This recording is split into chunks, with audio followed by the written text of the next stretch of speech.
Hello മക്കളെ, അക്ഷയ് സാറാണ്. So 8ാം ക്ലാസ്സിലെ അധ്യയന വർഷം വളരെ മികച്ച രീതിയിൽ പഠിക്കുന്നതിന് വേണ്ടി സൈലം ഇൻട്രൊഡ്യൂസ് ചെയ്ത online tuition ബാച്ചാണ് Yodha batch. Yodha ബാച്ചിലെ വളരെ പ്രധാനപ്പെട്ട ഒരു ഫീച്ചറാണ് DPP, ഡെയിലി പ്രാക്ടീസ് പ്രോബ്ലംസ്. മക്കൾക്കറിയാം, നമ്മുടെ യോധ ബാച്ചിൽ ഡെയിലി ലൈവ് ക്ലാസ്സസ് ഉണ്ടാവും. അപ്പോൾ ഓരോ ലൈവ് ക്ലാസ്സസ് കഴിയുമ്പോഴും നിങ്ങൾക്ക് DPP ക്വസ്റ്റ്യൻസ് ലഭിക്കുന്നതാണ്. ഫോർ എക്സാമ്പിൾ, ഇപ്പോൾ നമ്മുടെ ക്രോപ്പ് പ്രൊഡക്ഷൻ മാനേജ്മെൻറ്റ് എന്ന് പറയുന്നത് ബയോളജിയിലെ ഫസ്റ്റ് ചാപ്റ്ററാണ്. ആ ചാപ്റ്റർ ഇപ്പോൾ നമ്മളൊരു 5 പാർട്ടിൽ നമ്മൾ ഡിസ്കസ് ചെയ്യുന്നത് വിചാരിക്കാം. അപ്പോൾ ഒന്നാമത്തെ പാർട്ടിൻ്റെ ലൈവ് സെഷന് ശേഷം മക്കൾ ഈ ലൈവ് കൃത്യമായി കാണുന്നു.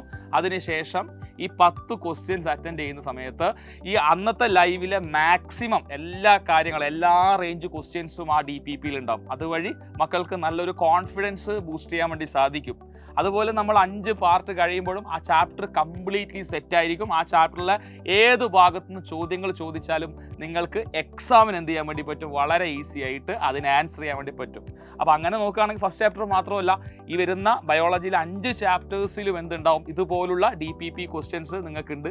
അപ്പോൾ അങ്ങനെ വരുന്ന വഴി ബയോളജി എന്ന സബ്ജക്റ്റ് നിങ്ങൾക്ക് എന്ത് ചെയ്യേണ്ട, പേടിക്കേണ്ട കാര്യമേ ഇല്ല. അതുപോലെ തന്നെ എല്ലാ സബ്ജക്റ്റിലും എല്ലാ ചാപ്റ്റേഴ്സിലും ഇതുപോലെ തന്നെ നമ്മുടെ ഡെയിലി പ്രാക്ടീസ് പ്രോബ്ലം, അതായത് DPP വളരെ എഫക്റ്റീവ് ആയിരിക്കും നിങ്ങളുടെ പഠനത്തിന്. മക്കൾ, അതുപോലെ തന്നെ പ്രധാനപ്പെട്ട ഒരു കാര്യം, മക്കൾ ഒരിക്കലും DPP മിസ് ചെയ്തിട്ടുള്ളതാണ്. ഒരു ലൈവ് സെഷന് ശേഷം ആ DPP നിങ്ങൾ നിർബന്ധമായും ചെയ്തിരിക്കണം. എഫക്റ്റീവായ പഠനത്തിന് തീർച്ചയായിട്ടും അത് ഹെൽപ്ഫുൾ ആയിരിക്കും. ഇനി മക്കൾ ആരെങ്കിലും നമ്മുടെ യോധ ബാച്ചിൽ ജോയിൻ ചെയ്തിട്ടില്ല എന്നുണ്ടെങ്കിൽ ഉടനെ സ്ക്രീനിൽ കാണുന്ന നമ്പറിൽ കോൺടാക്ട് ചെയ്തുകൊണ്ട് നിങ്ങളുടെ സീറ്റ് ഉറപ്പുവരുത്തുക. യോധ ബാച്ചിൻ്റെ കൂടെ മികച്ച രീതിയിൽ നമുക്ക് പഠിക്കാം, നല്ല മാർക്ക് തന്നെ സ്കോർ ചെയ്യാം.